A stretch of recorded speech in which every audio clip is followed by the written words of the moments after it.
one of the things that you will quickly experience if you get into this, and most of you probably already know, is that rational, and by that I mean statistically extrapolatable expectations seem to be superseded on these trips by a kind of magical connectedness.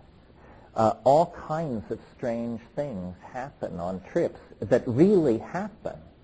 It's not hallucination. These things really happen. It's almost as though the ordinary laws of causality are obviated and you become a magnet for the strange, the peculiar. And sometimes these synchronicities are trivial.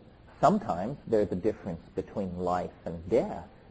As an example of the latter, I've told this story before, but one time years ago, Dennis and a girlfriend of his went up into the mountains behind Boulder, and they took Argyria nervosa, Hawaiian baby wood rose. And it was much stronger than they expected, and it lasted much longer than they expected, and so night fell.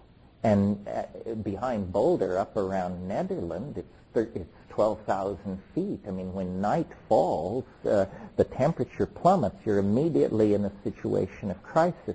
Night fell. They were completely lost. They had no clue where they were or how to get back to the car, and it looked grim. And so they're looking out over these valleys and mountains and so forth, trying to spot something.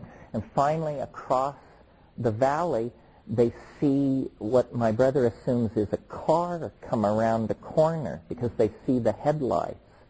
And so they descend down into this canyon. It takes them an hour. It's pitch dark. They climb up the other side, and they to arrive in a parking lot to find their car. Not only to find their car, but to find that the lights are on.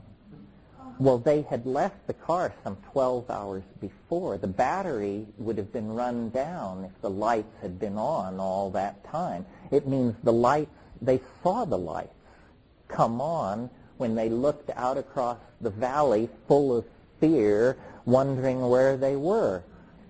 So, you know, it's just a story, unless you're the person whose life was saved by this incident. So, and you can see then why Aboriginal people would have this faith in the primacy of mind, probably because mind is in fact primary, and it's only because we've locked ourselves down into a set of reductionist expectations that we live in a world so brutally under the aegis of laws like entropy and seriality and so forth and so on.